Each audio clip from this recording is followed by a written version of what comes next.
Hi, I'm Debbie Georgatos. Welcome to my show, America, Can We Talk?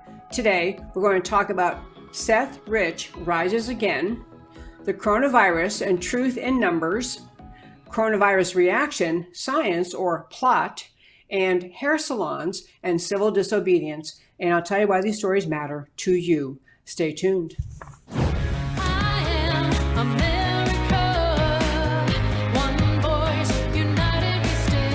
Debbie Georgatos, host of America Can We Talk, is an author, attorney, and political analyst whose mission is to inspire the American political conversation about preserving liberty in the best country on earth. Hi, welcome back to America Can We Talk and to today's First Five. I'm Debbie Georgatos. This segment, Seth Rich Rises Again, is really the most amazing unfolding story in Washington, and I want to give a little bit of background just to remind you in case if you're thinking that name Seth Rich sounds familiar. Who is that? Back in 2016, during the election cycle, Seth Rich was a young man who worked at the DNC, the Democrat National Committee. He happened to be a supporter of Bernie Sanders, and at that time, of course, the primary is still ongoing. Seth Rich was murdered, most unfortunately, very sadly, in June of 2016. Very, early morning, late night, early morning. He was shot in the back in a neighborhood where he lived, and the investigation, the police looked into it and they ended up calling it a robbery gone bad, even though nothing was stolen. He still had his watch, his wallet, everything intact. And he was shot in the back. And, the police just called it unfortunate and let it go. But many people were very, very suspicious about that. And then, tied at happening at the same time, you may recall at that time in 2016 that there were emails that were somehow being obtained from inside the DNC server, the Democrat National Committee server, and the Clinton campaign server. And those emails have been given to Julian Assange, who runs WikiLeaks. So Julian Assange, running WikiLeaks, put these emails out, and they came out. There was just an avalanche of them, one after the next, for weeks and weeks. And essentially, they helped America see how completely creepy Hillary Clinton is. The point of today's story is not the details, what was in the WikiLeaks emails, but they made the DNC look really bad. And the DNC then complained about it, of course. I mean, it made Hillary look terrible and just creepy. It's really bad. And the DNC, instead of turning their servers over to the FBI, who still to this day has never been able to examine the DNC servers, but the DNC permitted an organization called CrowdStrike, a private organization connected to Hillary, to do this cyber investigation, to look into their computers and figure out how did all these emails get out of the DNC, super secret server and into the hands of Julian Assange and WikiLeaks and out to the world. CrowdStrike announced that they had discovered that this was a hack by the Russians, that this was a hack into the server, obviously making Hillary look bad. So therefore, probably they were alluding to probably somehow connected to Trump or at least connected to Russia. So all of what we were treated to in the entire Trump-Russia collusion hoax, everything that happened inside the DNC and happened inside Washington and the investigation of the FBI, the DOJ, a lot of it centered around or sprang out of this argument that the Russians had hacked the Democrat National Committee's server. But many actual investigators, people skilled and talented, looked at the information publicly available. And I'm not a DNC, I'm not a computer sleuth, but experts looked at it and said, no, this information could not have been removed from the DNC servers by a remote hack because of the speed of the download. The information, the emails that came out of the servers had to have been taken by someone who is inside the DNC, taken and loaded onto flash drives or some other instant way of downloading things rather than a hack.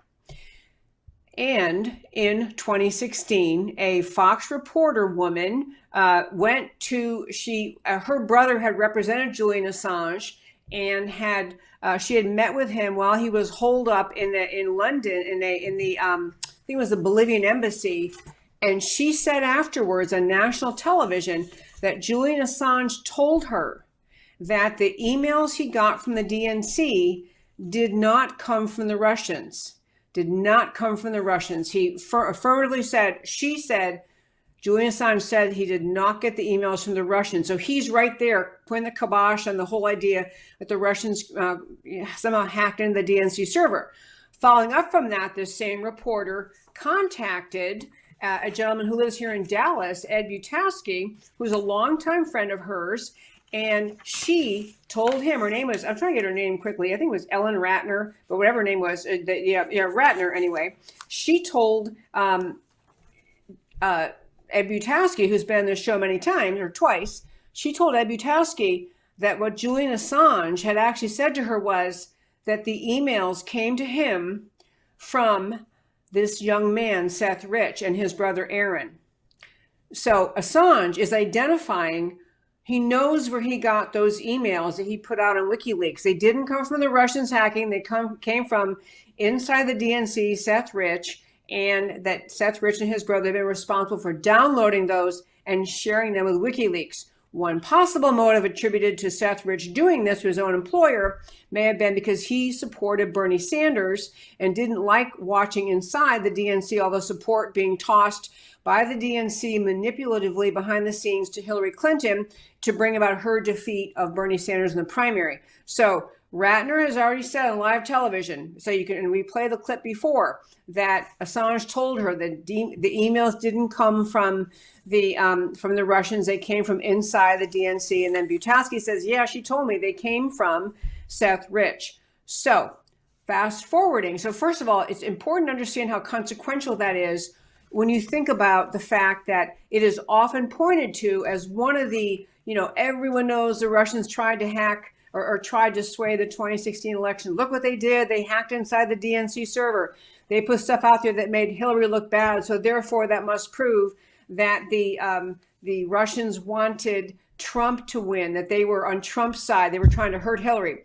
Recent discovery, will remind you, is that in fact, documents now out and available and being discussed are that the actual fact is John Brennan, head of CIA, was squelching the information they were gathering in 2016, which were telling him the Russians were not on Trump's side. If anything, their intelligence was steering them to the understanding the Russians wanted Hillary to win, which is what I've always said. But back to the Seth Rich story and what's happening now. So Seth Rich, that's become just an unsolved case, and the police just toss it up to a, who knew? I guess it was just a robbery gone bad, even though nothing was stolen. So here we are today. We've been talking about how the House Intelligence Committee, that these documents were released finally after being held back for so long, that it's now evident that despite what Washington has said, what the media has tried to say, what the DNC has tried to say, that there actually was an investigation, some level of investigation in Washington about whether or not Seth Rich was really the one. Seth Rich, who was murdered, was really the one who got the emails off the DNC server via a flash drive or something and gave them to WikiLeaks. And of course, much speculation, if that is true, if Seth Rich was the one taking these emails, then, it raises all sorts of questions. And who murdered him? Who and whose interest, whose interest did his death serve? Because he was a Bernie Sanders supporter, not a Hillary supporter. He's giving away information, making Hillary look bad. Your head could go a lot of directions. But what's happening today is there's a lawyer based in New York, Ty Clevenger, and he represents Ed Butowski. Ed Butowski, the Dallas person who's been on this show a couple times. And Butowski is the one who, when Ellen Ratner told him that Assange had told her it came from Seth Rich and Aaron Rich, that Butowski, based on the specific instruction given to him by Ratner, he says Ellen Ratner told him that Julian Assange wanted Seth Rich's parents to know, once he'd been murdered, wanted them to know what happened. Julian Assange is saying, I got these emails from Seth Rich and now he's been murdered. I think his parents ought to know that I got the emails from him. So Butowski goes, he tells Seth Rich's parents, that this what Julian Assange is saying. Seth Rich's parents, being diehard Democrats, hate all Republican type people, don't want to accept this. They don't want to have the idea of their son, his memory tarred in any way by supposedly having been doing this to the DNC. So they're not on board with the story, but Butowski, what Ratner told him to do, went and had that conversation with Seth Rich's parents. So lots of litigation flying around among a variety of people irrelevant to this story. But what I want to get to today is this. So now Ty Clevenger, the lawyer for Butowski, has sent in an email, sent to me a regular letter. You can read it online. You can read it at my website, americacanwetalk.org. On the homepage under shows, drop down list of links. You can read all the stories I'm talking about. But Ty Clevenger has sent a letter today, now on May 7th, to Richard Grinnell, who is the interim director of of National Intelligence, DNI. So Grinnell is the interim DNI director.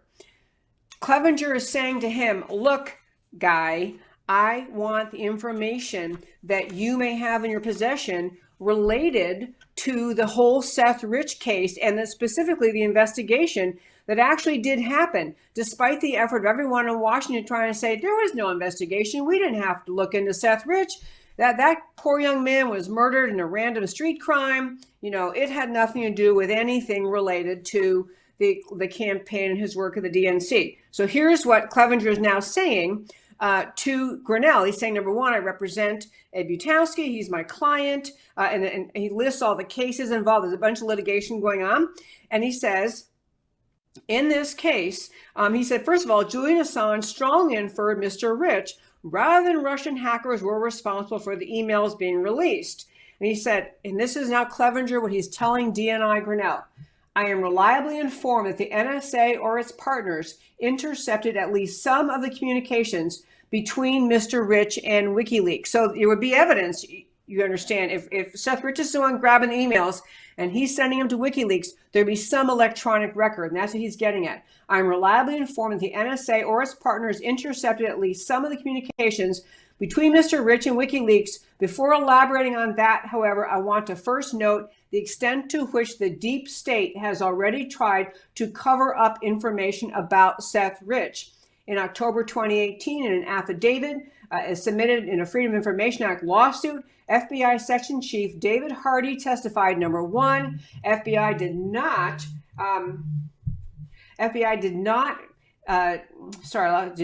investigate any matters relating to Mr. Rich. So you have the FBI section chief saying that the FBI never investigated anything related to Mr. Rich. And number two, FBI unable to locate any records about Mr. Rich. And this guy, Ty Clevenger, in his note to DNI Grinnell is saying that was a lie. Now we all know the FBI guy lied. The section chief, David Hardy, lied. He says last September, Judicial Watch, September 2019, Judicial Watch inadvertently obtained records about Mr. Rich by requesting communications between FBI lawyer Lisa Page and supervisory agent Peter Strzok. And he says the header in a heavily redacted email string shows the name Seth Rich. And in one email, Agent Strzok boasts about having squashed something pertaining to Mr. Rich. So now you have the FBI who's lied through their teeth about going after Lieutenant General Michael Flynn, lied through their teeth, making up stuff, concocted the whole Trump-Russia collusion. Now Clevenger, is pointing out that even documents that were obtained with respect to other litigation is pointing out that the FBI did indeed investigate Seth Rich. In fact, this Strzok guy is bragging that they squashed something pertaining to him. And then he also says, Clevenger is saying in March of this year, he deposed Assistant U.S. Attorney Deborah Sines, who is the prosecutor assigned to the Seth Rich murder case. She testified the FBI investigated a possible intrusion into Mr. Rich's electronic accounts. The FBI examined Mr. Rich's computer. The FBI did have records pertaining to Mr. Rich. So, folks, this is, it's an amazing thing. I always talk about in the show, you got to keep persisting. You keep pursuing the truth. What Clevenger is doing now on behalf of his client, Butowski, because Butowski was accused of lying, making up this stuff, that, when he went and gave the information that went from Julian Assange to Ellen Ratner to Butowski, and then he went and talked to Seth Rich's parents. He's been accused of lying. He's been just really, his life been kind of raked over the coals, all because he relayed the message at the behest of his friend Ellen Ratner. I meant to look up the dates I've had him on this show, but at one time he was on this show, Ed Butowski, gave a very detailed account of the entire interaction with Ellen Ratner and then with Seth Rich's parents. But this is a huge, huge story going to continue, because I think, again, the FBI thinking they can just bury and hide things, not working out well as the tide is turning against the FBI and the entire Trump-Russia collusion hoax. And that, my friends, is today's First Five. I also want to talk about today the coronavirus, truth in numbers. You know, we continue in this country in states at various stages of shutdown, aren't allowed to leave your house, only essential stores open, only essential things you're allowed to buy when you're in certain stores. Businesses can't open. You know, the economy has collapsed. Unemployment numbers. In fact, I had a guest on last week on the show. I think it was Chip Roy, but one of the guests was talking about the idea that we lost more jobs. We lost more jobs in the past 8 weeks, meaning unemployment filed, than we gained in the entire upsurge, entire improvement of our economy, not just under President Trump, but even if you count before President Trump and the economy a little bit turning around, we've lost that many jobs in 8 weeks. And so I want to give you some, and it's all the threat of the coronavirus. I know we've been on this show many times talking about in fact, I urge you, if you haven't read about it, to be sure and read about and understand what the left did what the Washington, D.C. establishment did when they got really bad numbers out of London, out of a doctor named Neil Ferguson in London. Another source actually in America, out of the University of Washington source, also gave very bad information to Washington. And so they had death projections, lethality projections, infection rate projections, projections related to the number of ICU beds needed, hospital units, all sorts of things, grotesquely exaggerated. And so we jumped in, this is now in early March, we jumped into an emergency state unseen in American history to respond to the coronavirus because of really bad data and really bad models. I want to share a bunch of data with you in just a moment to inspire you to think we are still reacting to the bad data. We're still taking action, keeping our economy shut down based on bad data. It's like one analogy I used in some speech I gave was the idea that if you took a patient's temperature and their temperature you thought was 109 degrees, you would drop everything you're doing. You would turn all of your medical attention to do everything conceivable to revive that patient, to bring down the fever, to make sure that they survive, because it's very dangerous to have a fever that high. But the moment you realize that the thermometer was broken and the person's temperature was really only 99, you would drop the emergency reaction because you have better facts. The person's temperature is only 99. In the same way, in this country, we are still in emergency response mode based on bad data that's now long proven to be inaccurate. I'm going to start. There's one little clip, it's not even a clip. It's a graph to show you. I sent to Matt, the wonderful producer, who has just been, I want to thank him, is extraordinary, doing these shows from home, so helpful, so on top of things. I want to ask Matt to show you this particular picture. Okay, that is a map of the United States of America. You can see up in the New England area, a tiny little area that is red. In the New England area, New York obviously included. So what this map is showing you is dividing the number of coronavirus deaths in this country by geography. So that tiny little red area in New York and surrounding areas, 1/3 of all the coronavirus deaths in this country happened in that red area. The yellow area only slightly larger around it. You see the yellow area only slightly larger around the red. 1/3 of all coronavirus deaths happened in that yellow area. So 1/3 in the red, 1/3 in the yellow. The entire United States, the whole rest of the country includes, as you can see, Alaska and Hawaii at the bottom, entire US mainland.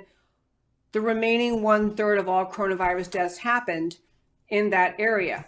My point is, We had a drastic and horrific problem in a very tiny portion of America, and yet nearly the entire country remains shut down. So that's the first bit of data I want to share with you. Mountains of data today, but really simple things to follow, all to make the point we do not have to continue under this economy crushing, free market crushing, leftist empowering shutdown because the data do not justify it. So here we go. I want these, and I also want to be sure and tell you some more about Wuhan in a moment. But I first want to tell you that the CDC is now acknowledging that U.S. COVID-19 deaths peaked in mid-April. We are now in early May. So we're on the downside. U.S. COVID-19 deaths peaked in mid-April. It's also true in America. The data that you just have to understand, half of all deaths in America, half of all coronavirus deaths happened in just 5 states. New York, New Jersey, Pennsylvania, Massachusetts, and Michigan. The majority of those have occurred, the vast majority, even those occurred in New York State. The CDC has acknowledged, Center for Disease Control has acknowledged, 90% of all virus hospitalizations are of people who had serious pre-existing conditions. It's not striking down healthy people. I'm not saying that there's not a healthy person in America who has not most unfortunately contracted and even succumbed to COVID-19. But the crisis nature of what we are doing is not justified by the facts on the ground. 86%, as an example, of Illinois' 3,000 plus deaths were in ages over 60.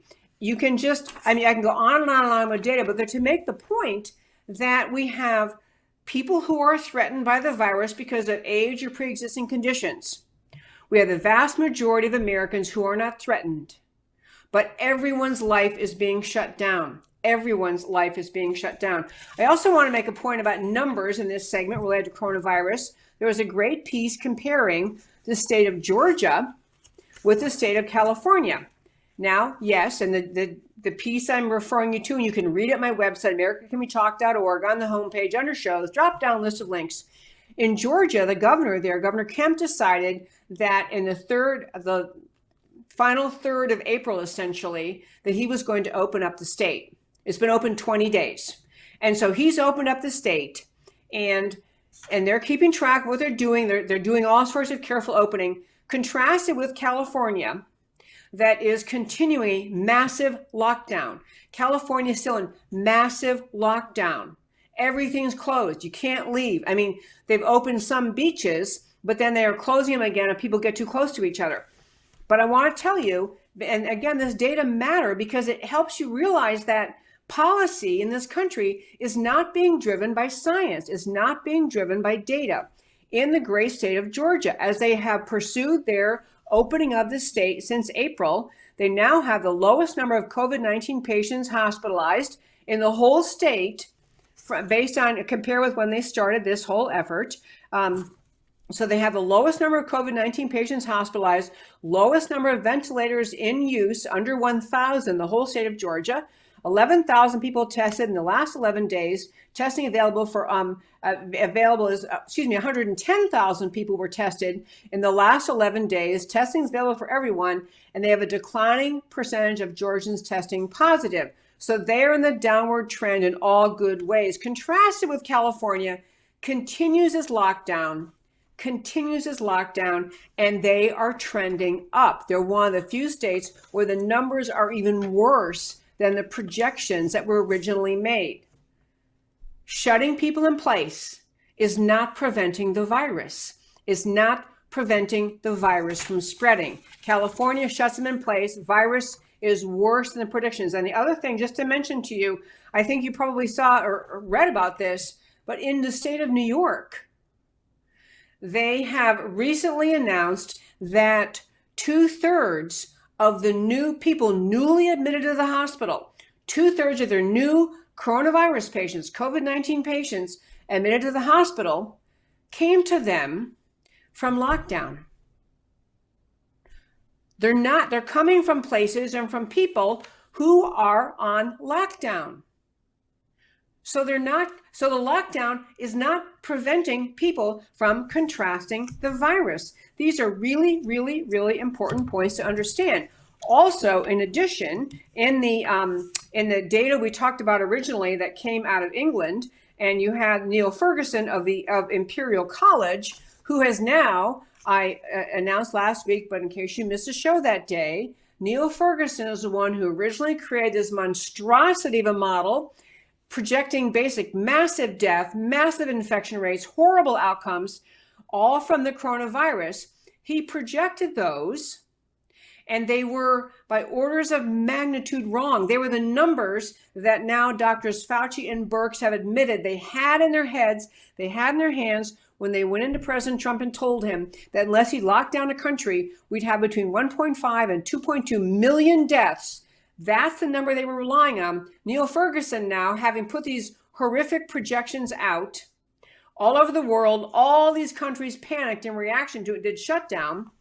Neil Ferguson had to resign from Imperial College recently for violating the violating the quarantine that was put in place because of his models, and he violated that quarantine because he was sneaking off to meet with his married lover. So leaving that aside, other actual experts have now done a deep dive into what Neil Ferguson came up with. And I'll just share with you, there were quite a few just pretty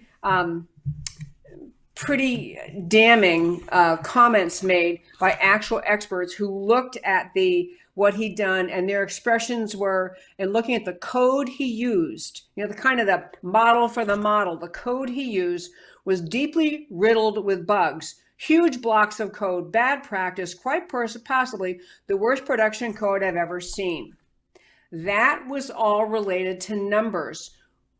We do need to care about our fellow neighbors and friends. We do need to have protection of the vulnerable. We need to make sure the hospitals have what they need to care for patients, and doctors do. We have to be careful to protect and help people. But we do not have to continue a shutdown that is destroying the American economy, much to the glee and joy of the left, but is also not necessary in response to the actual virus numbers. I want to tell you two more things in this segment before I turn to my next segment about the reaction, science or a plot.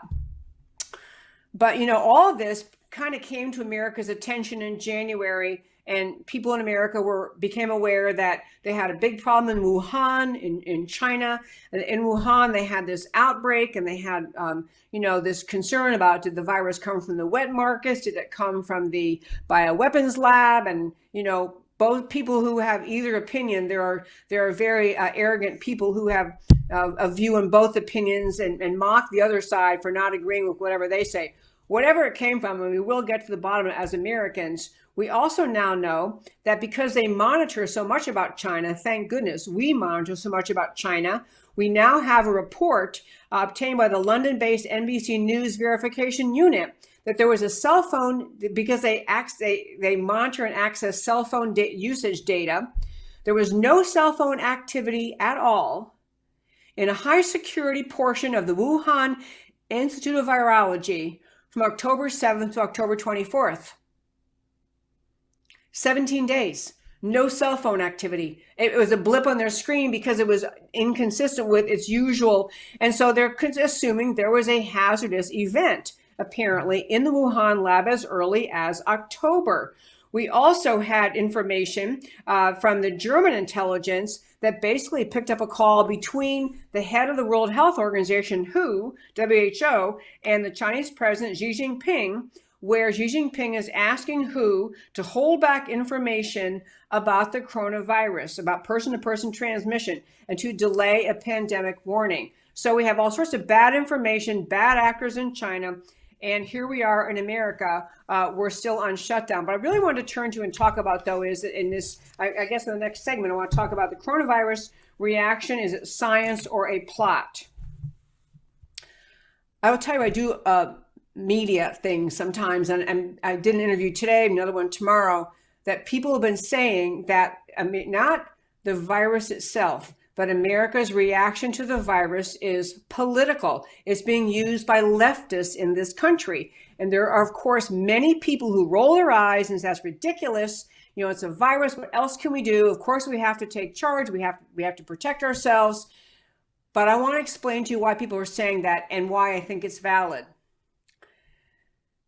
Now that you have new data, all the new data we have, now that you realize we don't have a national pandemic, we had hotspots of problems and not a national pandemic. Why is it that it's mostly the blue states pushing to hold people in their homes, to continue the shutdown that wasn't justified by the numbers we have, to keep the economy flat, to keep businesses from opening? It is a leftist effort, for the most part, to keep states shut down, to keep people in their homes. The benefit to the left is that this reaction to the coronavirus has destroyed the economy created by President Trump and basically the economy created through President Trump's embrace of free market, American style freedom, capitalist efforts to make America strong again by making America free again, making America capitalist again, helping America work again. This is what happened in under 3 years of Trump. All of that's been destroyed in 8 weeks. And if you don't think that there are leftists in this country who see the damage that this is doing to the economy and to the mindset of the American people, then you don't understand how Democrats think. This is advantageous to them. Advantageous to be able to say in the fall that all that President Trump built up was just a farce. It was a house of cards. Of course it collapsed. Look at where we are now. There is an effort on the Democrat side to stall the reopening of America because it benefits them politically in attacking President Trump. And more so, all of the restoration of the belief in America as a free market economy, as a free country, all of that is being destroyed by the collapsing of the economy built under President Trump. So I want to make, I mentioned the last segment, but I want to mention it again. Governor Cuomo is shocked to hear that 66% of new hospitalizations appear in New York to be among people who were sheltering in place. So sheltering in place isn't working. You now have doctors. You had the ones we played the video before YouTube took it down, but it's still up. You can find it. There's a link on my website of doctors Masahi and Erickson who were in California, Kern County, California. They're laying out full of data saying wearing masks is not wise. Wearing masks doesn't do anything. You don't want people. You want people to develop the antibodies. You got to get out, live your life, come in contact as normal life involves with various viruses. This is how the immune system works. It comes in contact with viruses and develops antibodies. Wearing masks is, to the extent they do anything, they prevent the normal, strong immune system from doing what it's supposed to do. So masks aren't working. Keeping people sheltered in place is not working, as they're discovering in New York. And Dr. Katz of Yale, about whom we've spoken other times, he was the one that came out originally and said that we're doing it all wrong. We ought to be going with vertical interdiction, which all he's saying was protect the susceptible, protect the sick, protect the vulnerable, let the healthy people work and live normally. So he was saying we should have done vertical interdiction. This is Dr. Katz of Yale, not horizontal interdiction, which is what we did do, which is shut down America. He's also making the point, social distancing is ridiculous. Social distancing is I've forgotten the word he used, but the idea of it was social distancing is snake oil. There's no point to be doing it. If masks aren't necessary because we want to be getting a normal, healthy immune system to deal with the virus, same with social distancing. But the left is behind this idea of keeping America shut down. They benefit from America's weak economy. It helps them in their attack on President Trump this fall. I wanted to mention to you, I had a piece on American Thinker, which is called How to Get Past the Great Mistake. I don't have time to go into the detail of it today. I'm probably going to do another show this week, but it was talking about the idea that what we've been talking about just now, accepting bad data was a great mistake. Going to the great shutdown based on the great mistake was the next problem, when this great shutdown, and we need to fight back against it, because the great shutdown is shutting down civil liberties, shutting down freedom. That's what's happening. Leads me to my last quick segment for the day, which relates to actually a case here in Dallas, Texas. Other things like this are happening around the country, but I want to talk about the idea about this hair salon owner in Texas named Shelley Luther, who was arrested for keeping her salon open during the coronavirus shutdown, which continues, or I guess now they're slowly opening things in Texas. Texas is not really behaving, frankly, as well as a red state should behave in this. It's very slow, very plodding, very fearful, slow reopening, not what you'd expect out of the great state of Texas. But I want to say that the woman who was arrested, Shelley Luther, for keeping her salon open, she wasn't hiding it. She wasn't lying about it. She just said, I have to work. My employees need their income. They've got to pay their bills. I've got to pay my bills. I want to open. I want to assert the idea of civil disobedience and remind you that concept of civil disobedience. For some reason, I really recall the discussion in law school about civil disobedience. But the idea of civil disobedience in a nutshell is that if you think there's a law that's unjust, you can try to change it. You can go to the legislature, you can lobby, but sometimes the way you fight it is by violating it and then taking the consequences. Or the basic first principle is that you definitely think you maintain respect for the overall rule of law. You're not overthrowing the government, but you're disobeying a specific law that you perceive as unjust. The second principle is you plead guilty to the violation of the law. You acknowledge that you did it. And so this is what Shelley Luther, if you know the story of Shelley Luther, she ultimately she kept her salon open. They finally had she had several notices from our local county government saying she had to shut down. She's saying, no, this is not right. I'm morally opposed to the law shutting down my salon. And she ended up being called in front of a left-wing judge who was very scolding and demeaning toward her and told her she had to apologize or else he was going to exercise his right to send her off to jail.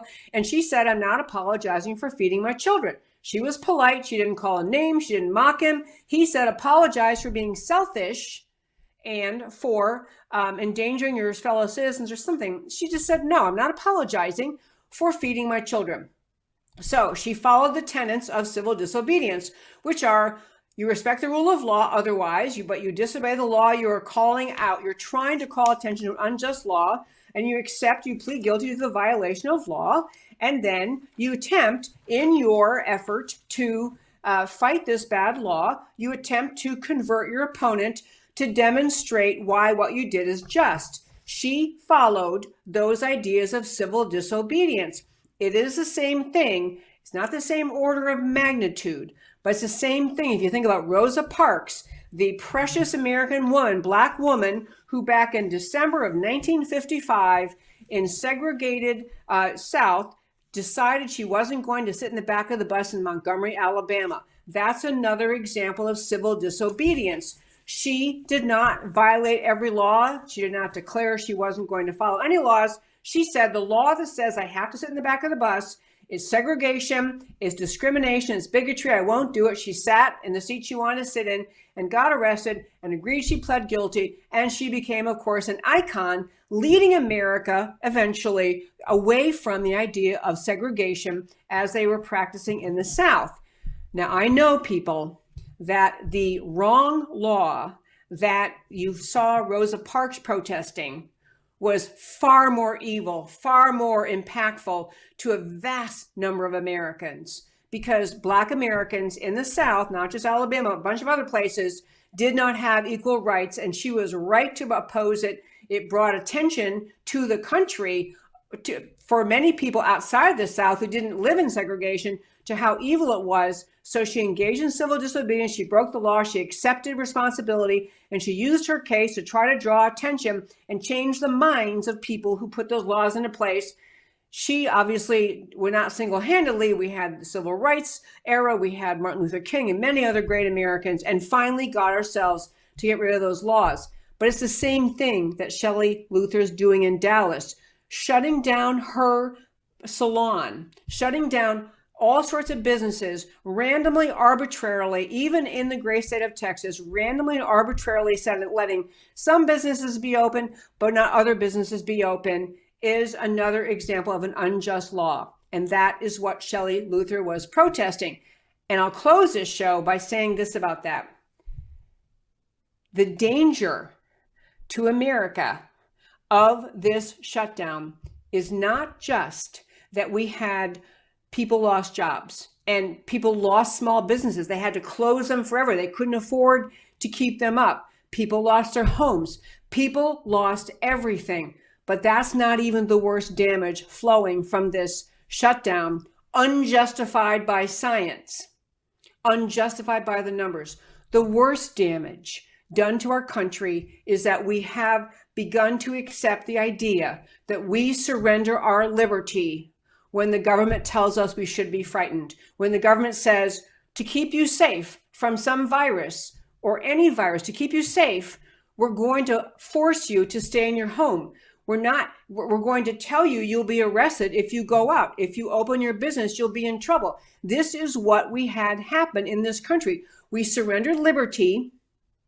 We're being told we have to surrender our liberty in order for the government to keep us safe. The government cannot be making laws about keeping you safe in this kind of context, because if they can, if we say, sure, anytime government, you think there's a threat, you just tell us how long we have to remain in house arrest in our homes, how long we have to have our businesses closed, how long the economy can be destroyed, and you're going to let us know when, again, it's safe to go out. We have surrendered liberty. That is the worst outcome of this coronavirus. I'm sorry for every single death. Of course, the loss of life is horrific.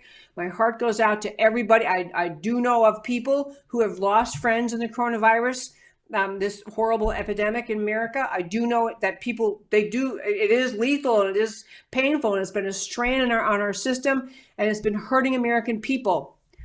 But that does not mean that we simply surrender our liberty because the government tells us this is how to keep you safe. Just stay home. We'll let you know when you can leave. The law itself, and as again, it's not just this time, this virus, this shutdown. It is losing the presumption of liberty, and it is investing in or agreeing to the idea that government can shut America down anytime it wants, and you have no recourse. And they can shut you down based on bad data, bad science, bad information, on policies that aren't working. And they can keep the shutdown in place, and there's nothing you can do about it.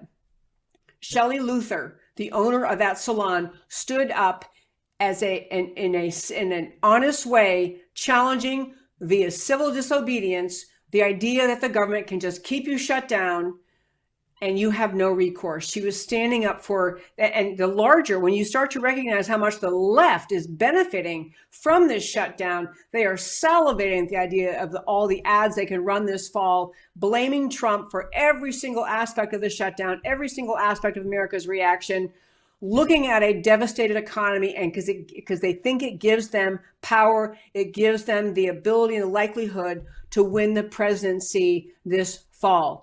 That is an unjust motive for much of what the left continues to do.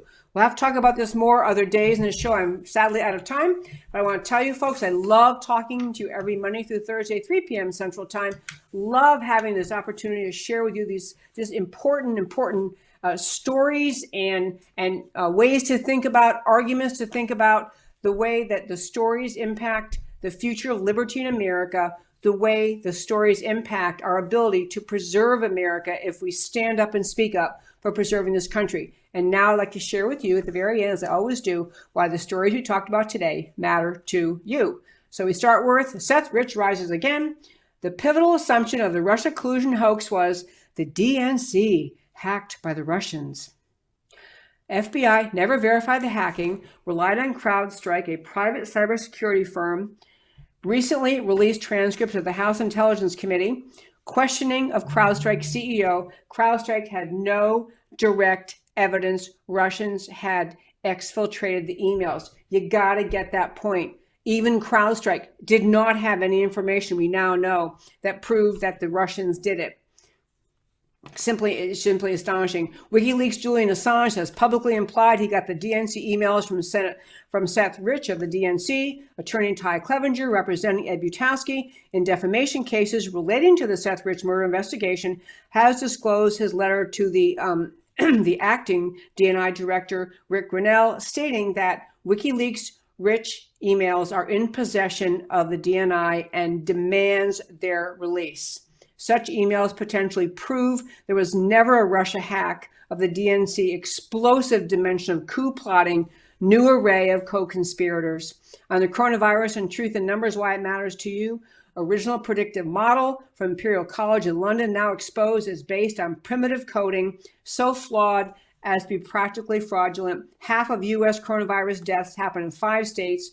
CDC says 90% of those hospitalized in the U.S. have other underlying complicating conditions. CDC says deaths peaked in mid-April. Early opening in Georgia has since validated by low numbers of new cases, ICI usage, and events, comparing with California, still on lockdown, and their numbers are worse. America's fear level is based on erroneous projections. Actual data say the fear level is unjustified, too high. The science says it's time to reopen. And on the coronavirus reaction, science or plot, evidence of infections in October 2019, evidence of Wuhan labs shut down in October 2019. When did the pandemic really start? Effect on lethality rate is to radically diminish. Blue states that are extending lockdowns are not following science. Multiple credentialed medical experts say masks are not appropriate. Social distancing is accomplishing nothing that is ameliorative. Americans are waking up. The lockdown is not about science or public health. It's about the left using political power to hurt the economy in order to hurt Trump. And finally, on our hair salon friend and civil disobedience, Shelley Luther is the Rosa Parks of this era. Racial discrimination is wrong and barred by the Constitution. Government control of individual freedom to work is wrong and barred by the Constitution. America is long past the point of pandemic emergency. Continued lockdown is indefensible and violates the Bill of Rights. This is the right and moral foundation for civil disobedience on a national scale. Will patriots step up? And that, my very fine friends, is America Can We Talk for today. Thank you for listening so very much. You can email me at americacanwetalk@gmail.com. On social media, you know what to do. Do all the things to help this show grow on social media. Go to my website, americacanwetalk.org. Click on subscribe. You get a once-a-week email from me, links to all the show elements, interviews, and articles that we write. And that list is never shared or sold to anyone. It is just for use on my show. And again, in closing, thank you so very much for listening to America Can We Talk, where I always talk truth about America because America matters. And I'll talk to you next time.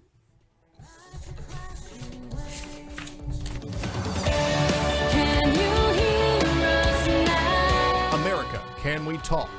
Truth about America. Can you